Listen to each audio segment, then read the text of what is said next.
Hanapin mo ako ha. Sa mga followers ni Ron. Mag-iinuman tayo. Tara na. Uy! Bossing! Bossing, nandiyan ka pala! Kupal ka ba? Kupal! Walang hapon, for today's video is pupunta tayo sa J-Bones Inasalda. Kasi nga ay nag-aya si Bicolanong Negro na kumain kami nila Papa Art Motovlog. Kaya nga kahit sobrang ulan ay bumiyahe tayo papuntang sentro ng daan. Kasi nga ay susunod lang tayo sa kanila kasi nag-aantay ni sila dun sa akin. Usapan nga pala talaga namin is alas 12, ang problema ay sobrang ulan. Kaya natagal-tagalan ako, gawa na nagsilong ako sa gasoline station at syempre sa mga tindahan. Pagdating ko nga ng J-Bones Inasal ay hinanap ko yung service nila para doon lang din ako mag-parking. Pagkatapos ko nga mag-park ay pumasok na rin ako at hinanap ko sila kung saan sila nakaupo. Andito lang pala sila nakaupo sa may malapit sa gate. Nang makita ko nga sila ay lumapit na rin ako para makapag-fist bump sa kanilang dalawa. Kasi nga ay matagal-tagal na din talaga simula nung huli namin pagkita-kita. Bago nga ako maupo ay tinanong ko muna si Bicolanong Negro at Papa Art Motovlog kung sino yung magbabayad. At ito nga yung sabi nila. Ano ko credit sa iyo?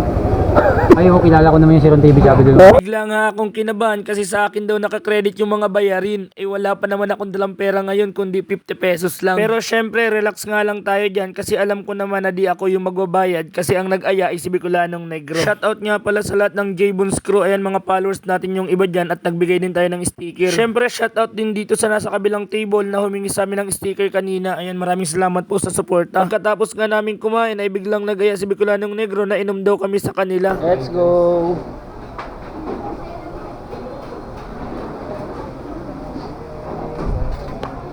Let's go! Grabing ulan pero nag-aaya si Bicolano magpapainom. Siyempre, sino ba namang kami? Libre na yan. Ayan, si Art yung magdadrive ng motor natin kasi maulan mga tol. Dito ako sasakay sa tricycle niya ni Pading Bicolano. So, punta muna kami ng HP para bumili ng alak.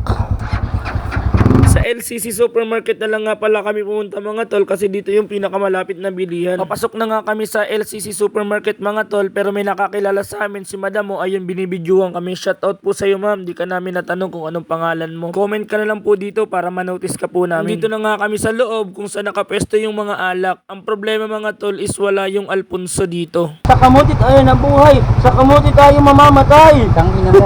Bako kasi Sir Kevin. Ayan, si paring Ron TV nyo. Ayan, shoutout sa mga Jemaglin. Salamat pa din. Ano pa to? Nasisayin niya ako na eh. Sige ang gala. Eh, shoutout sa lahat ng mga natrabaho dito sa Jemaglin. Salamat tol ah. Salamat. Ay, sticker. Sticker pa din, bigyan kita. Gusto tayo, ayan. Shout out. Sige. Hanapin mo ako ha. Ano, Ron TV tapos Bicolano. Sige. Follow mo kami ha. Thank you. Ay, thank you pare.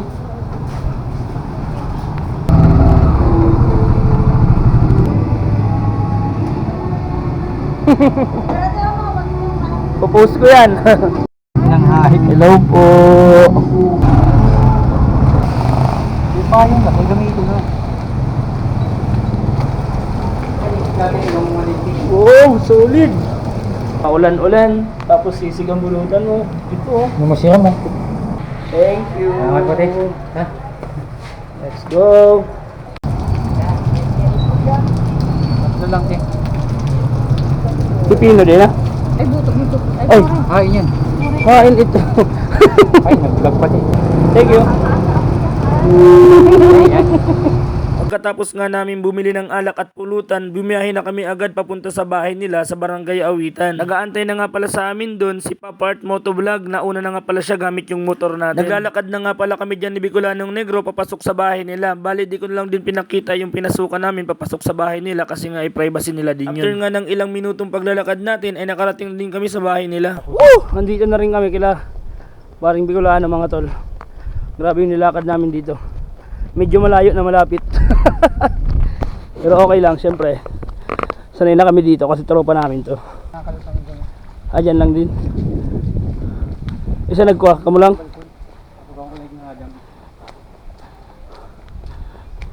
Sa may bahay. Yellow. Apple. Sisig. Tapos Alfonso.